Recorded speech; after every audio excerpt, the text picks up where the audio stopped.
And then we have, of course, active oxidation. And here I have to activate cell mechanisms of particular cells. Almost all of them, even the endothelial cells, can be activated. However, this is a different process. It's active. It means that there is a very strong stimulus. I'll give you an example.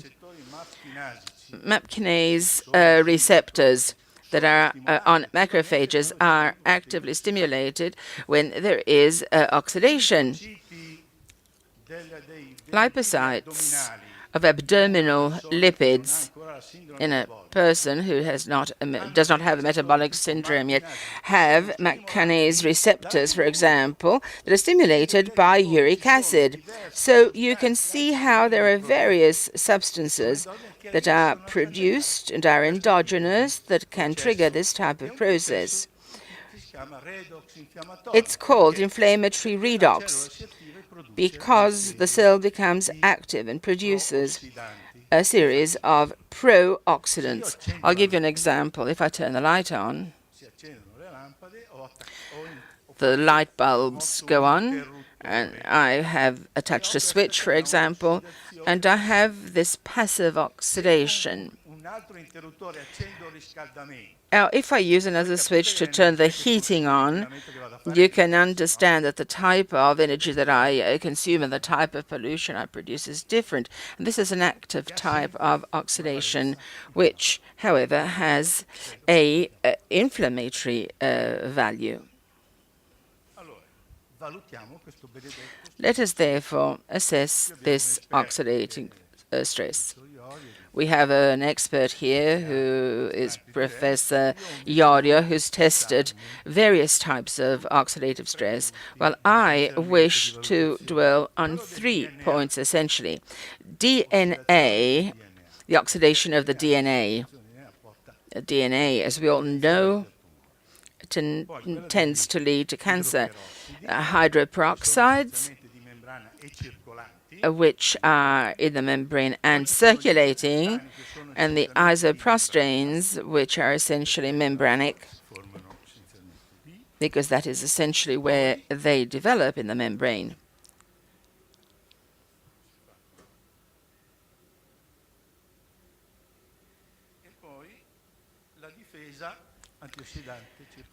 And then the antioxidating defense that is circulating in the body, that is to say the hydrosoluble antioxidants.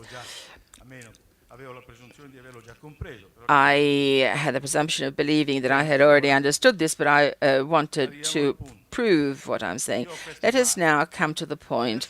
I have these markers. I identify cancer, and I know that each cancer has its own history, dealing with sarcomas or cancer of the colon, rectum, or of the lungs, things completely different to one another. If we want to deal with this as a single issue, we won't understand a thing. So the first thing to do is to understand how this oxidative state in the normal subject behaves. We took 12 cases.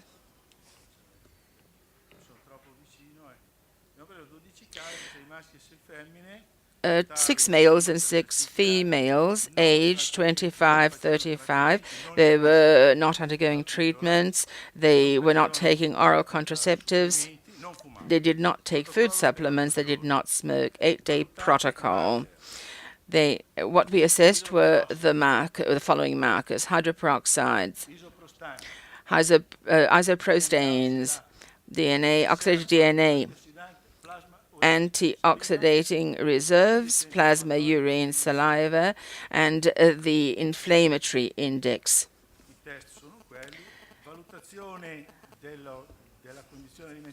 Assessment of the dietary condition.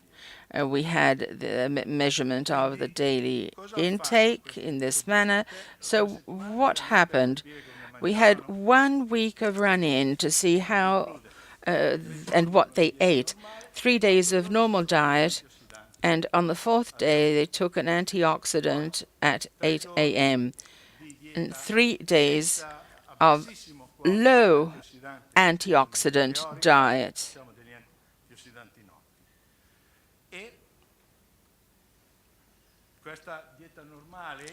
This normal diet was controlled with the FIA, the normal diet, fruit, vegetables, coffee, tea, and wine. The low antioxidant diet, there was no fruit, vegetables, coffee, tea, and wine. As far as the antioxidants are concerned, there were 2 phase vials containing low doses of selenium, zinc, vitamin C, red fruits extracts, etc., etc. And these are the outcomes: normal diet plus antioxidants, and again, assessment during the 8th day of all of these parameters. Now let's go and see what happened in the reserve of antioxidants. You can see the black line here, and we can see that the antioxidant reserve tends to remain stable with a very slight increase. In the urines, it's increased quite dramatically, and it increased also in the saliva. This means that our body tends to keep our antioxidants in the blood. What is the purpose of this? Essentially to protect the proteins, albumin among them, because this is the most powerful antioxidant reserve we have. The antioxidants have this kind of task to protect the rest of the proteins that are circulating in the body. If we consider the isoprostanes, we see that when the diet becomes impoverished of antioxidants around day 8, there is a meaningful increase of isoprostanes in the blood. We consider DNA in the urine. We will see that there is a trend upward when we have a poor antioxidant diet.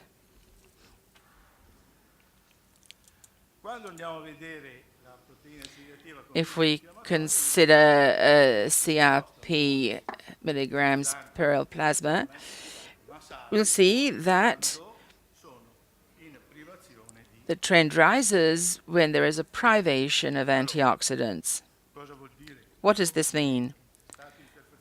And how can we interpret all of this? The fact that the blood tries to keep the reserve of antioxidants in a good balance because oxidation is needed.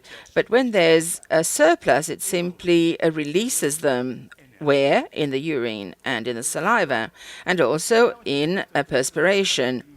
This experiment was carried out in the winter because in the summer the outcome would have been different. We would have found a fair amount of antioxidant discharged through perspiration. So we can say that treatment with antioxidants reduces the markers of oxidation. A diet poor in antioxidants increases the markers of oxidation and inflammation.